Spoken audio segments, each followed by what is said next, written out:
Gary Neville thing, I want to wait for you to come back when I go into that. Like a lot of people are saying to me, you've got to apologize to Gary Neville. And I'm like, for what? I was never nasty about him. I was never rude about him. I never called him nasty names, like the people asked me to apologize for doing to me. I just disagreed with a lot of his opinions about Arsenal this year. And as I said in so many of those videos, it's not about Arsenal per se. For me, it was lazy journalism. Not his overarching prediction they wouldn't win the league that he's been right in, but a lot of the other things he said that are now being forgotten. The reason that I called it out is because I don't want other journalists and other pundits to talk about Man United in that way. But I can't call it out against my club if I join in with it when it's everybody else, because I just don't like to behave like that as a person. So I'm going to be integral to myself and call it out. And the reason that I say I'm never going to say sorry to Gary Neville is, as I said, I've never abused him. I've got a lot of love and respect for the guy. As a pundit, as a legend of my club, I've got a lot of time for him. But the reason I'm never going to apologize is this. Gary Neville's opinion that Arsenal wouldn't win the league has come right. But why are we ignoring all the stuff he got wrong? So he said that Arsenal would drop into a top 4 race after the World Cup, and they didn't. He said that failing to get the top 4 is 5th place is the maximum Arteta can do. He doubts he can even make it into the top 4 this year. He also predicted, as recently as January, that Man United would catch this Arsenal team. So that's why I'm not going to say sorry to Gary Neville, because I was also calling out those points. It's like a lot of people are saying, I was right, Terry. Arsenal didn't win the league. I'm like, bro, you predicted Arsenal coming 6th. So you saying flexing that they didn't win the league. Yeah. and so did a lot of people. But the point I'm making is that when it comes to a prediction, yes, you're right or you're wrong about certain things.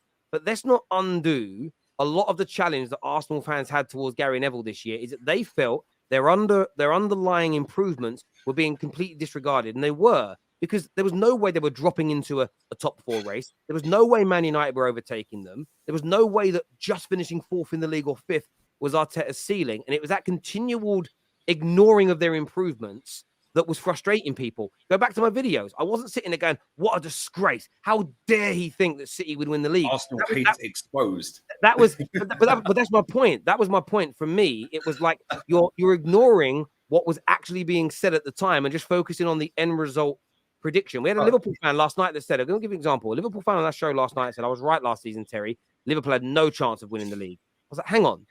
You were 20 minutes away from doing it. How did you have no chance of winning the league? You went, well, if you don't win something, then in the end, you had no chance of winning it. And my brain exploded because I was like, okay. And my example I gave to him was this. So can Man United win the FA Cup? He went, yes. So can City win the FA Cup? He said, yes. So they've both got a chance. Yes. But if City win it, would you say Man United had no chance?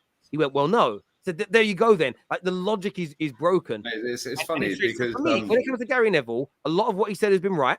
They didn't quite have the mentality to get through. But so much of what he said about Arsenal this year was categorically wrong. And he himself admitted that. And this bit was left out of everybody, all the trending bits last night. He said it himself.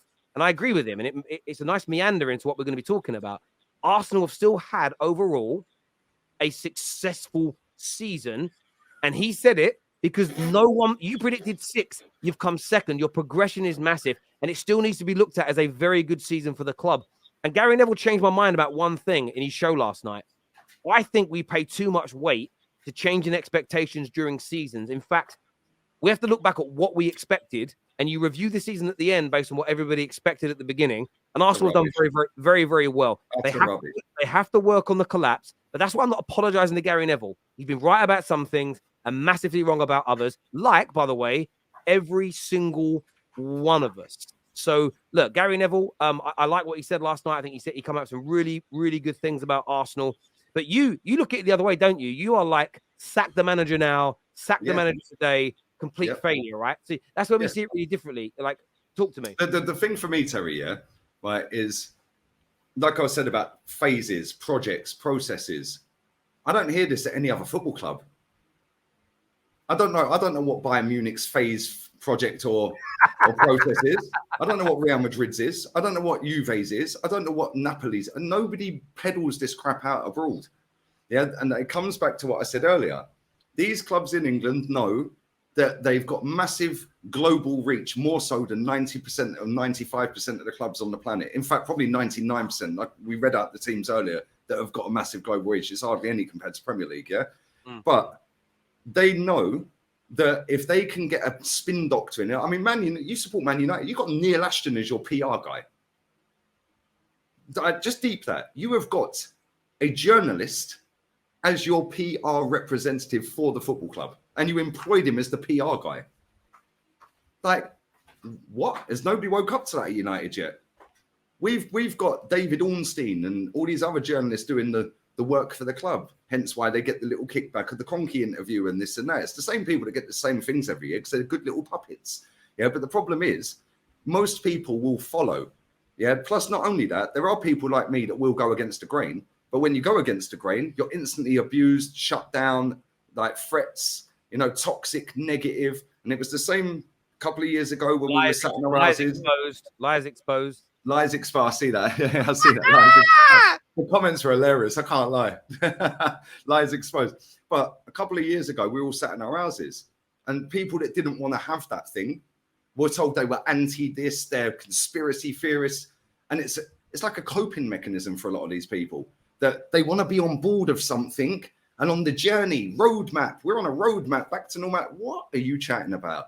Yeah, process phase projects. The fact and reality is, this guy for 3 full seasons, forget the half season where he won stuff and he actually achieved an aim of winning a trophy with, by the way, only 6 of them players are still here.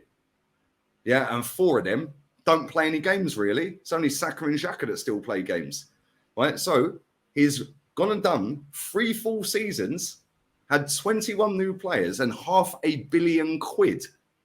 And this is seen as success. Do me a favour. How many other big clubs that are supposedly elite level football clubs would he have lasted this long?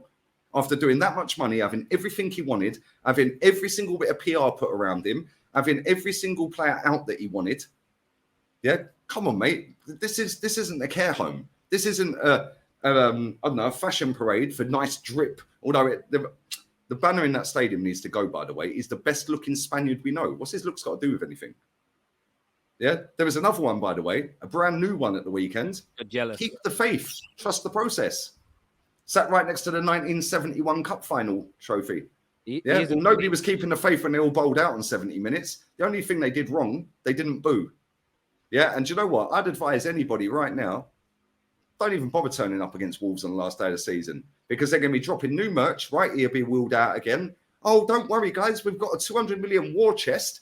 Yeah, there's stories that super fans are peddling out. Yeah, about we're going to sign Rice and Caicedo in a double swoop. Get in the fucking bin, mate. Yeah, I see past all of this crap, Terry. Yeah, I see past the whole thing. We are not signing both of them players. If we sign either of them, it's a miracle. Yeah, and I'm adamant now that we will end up signing non-world class footballers. But we've been told that getting into the Champions League, because the super fan owner told us, he said it again today, getting in the Champions League, you can attract better players. That is the biggest lie and the biggest myth, I have heard in the last 10 years. Because 10 years ago it was, ain't anymore. You signed Pogba and Zlatan in the Europa League.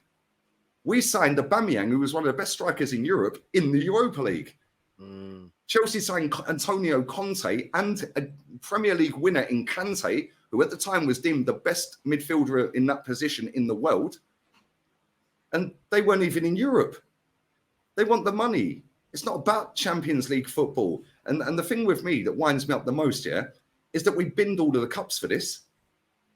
Oh, bigger fish to fry, blessing in disguise. Yeah. Oh, don't worry, it's only the League Cup, says the same people that were lauding up Arteta winning a Community Shield as part of a double. Yeah. Like, what? So you really feel like the Declan Rice stuff, Caicedo, Rafinha, you don't think you'll land any sort of player of that caliber? And I'll tell you why. Right? Because we kept good relations with Brighton. How did that work out? Because the player we kept good relations over was man of the match at the weekend against us, playing right back, by the way.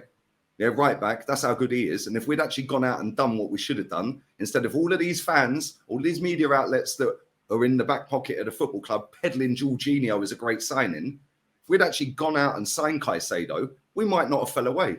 We might have actually won the league, Terry. We might have actually stayed in the Europa League.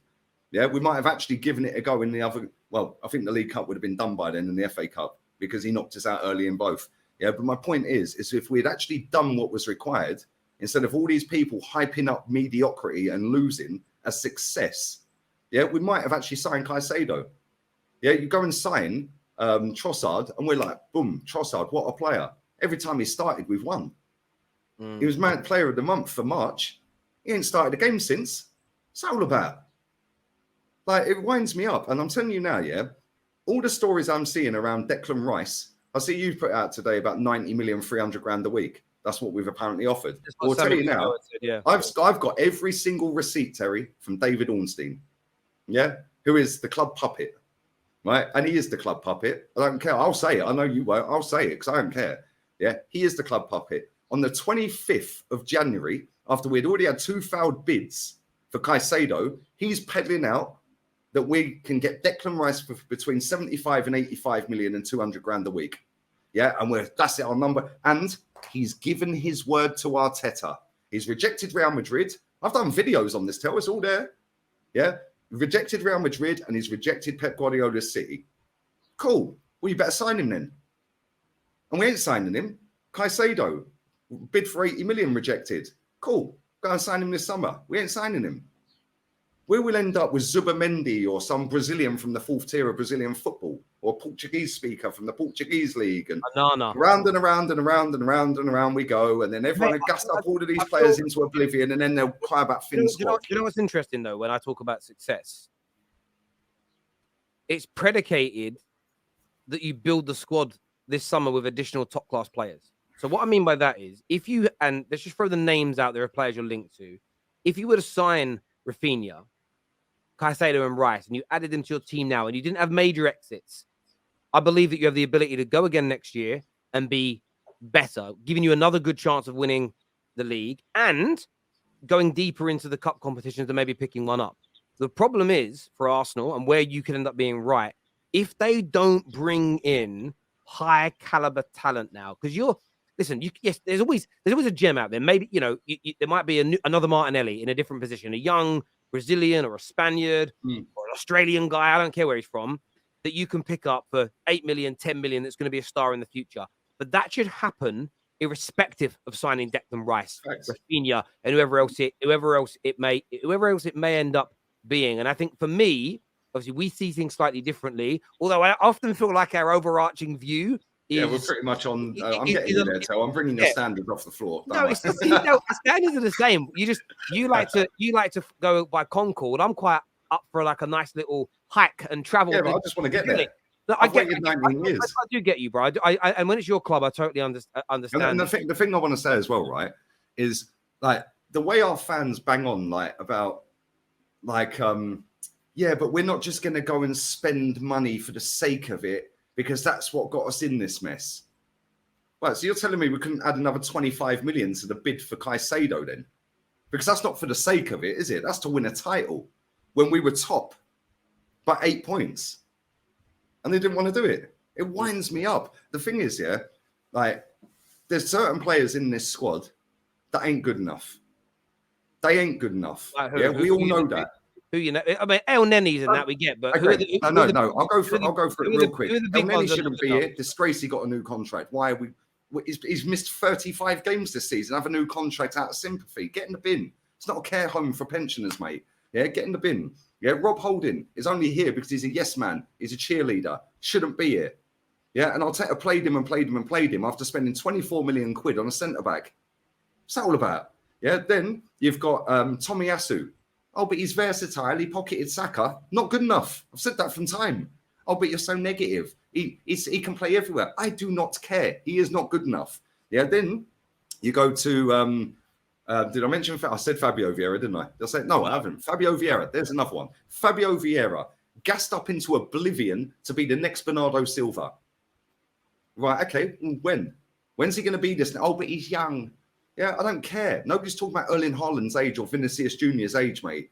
Yeah, it's only a tool used, to lower standards at your football club when your football club failed to do anything. And it's almost like, oh, but they'll all get better together.